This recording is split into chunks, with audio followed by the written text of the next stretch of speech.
Education employment 1943 மக்களுக்கு. அப்போ constitution வந்து நடைமுறைப்படுத்துறாங்க. அவ்வளவுதான் இந்த மக்களுக்கு நடைமுறை கொண்டு வரோம். பேக்வர்ட் கிளாஸ் மக்களுக்குன்னு ஐடென்டி பண்ண கிடையாது, ஐடென்டி கிடையாது. ஏன்னா நம்ம இந்துக்குன்னு சொல்லி போட்டு விட்டார். 48 காந்தி இறந்த பிறகுதான் பாபா சாஹேப் அம்பேத்கர் அரசியல் யூனிவர்சிட்டியில் இருந்ததால இந்த ஆர்டிகல் 340 பேக்வர்ட் கிளாஸ் ஐடென்டி பண்றாரு. பெரிய எதிர்ப்பு. இன்னைக்கு செலவு வச்சிருக்கிறாங்க 3000 கோடிக்கு பட்டேலுடைய செல்ல. அவெல்லாம் இருந்து நின்று கேட்கிறாரு, என்ன உங்களுக்கு சட்டம் கொடுக்குற கேள்விக்கு.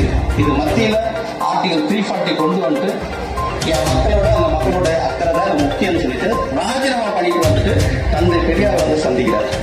நாட்டில் இருக்கக்கூடிய பிற்படுத்த மக்களுக்கு சந்திக்கிறார்.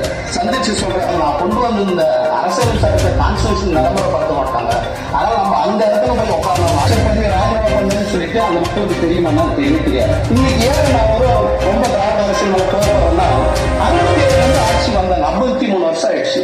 சமூக நீதி இதை பத்தி பேசுவாங்க, வேற எதுவும் கிடையாது. இந்த சமூக நீதி எப்படி உருவாச்சு எந்த மக்கள் கிட்ட போய் சொல்லுங்க. ஏன்னா ஒரு பாபா சாஹேப் அம்பேத்கர் சலைவோ அவ்வளவு எப்படி வைக்கிறாங்க.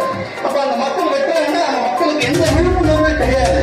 அந்த மக்களுக்கு விழிப்புணர்வு கொண்டு வந்துட்டாங்கன்னா அந்த மக்கள் ஒரு சிவில் ராஷ்டிர மக்கள் வந்து சிலையை வைக்கிறாங்க. பாபா சாஹேப் அம்பேத்கர் சிலையா ஒன்றும்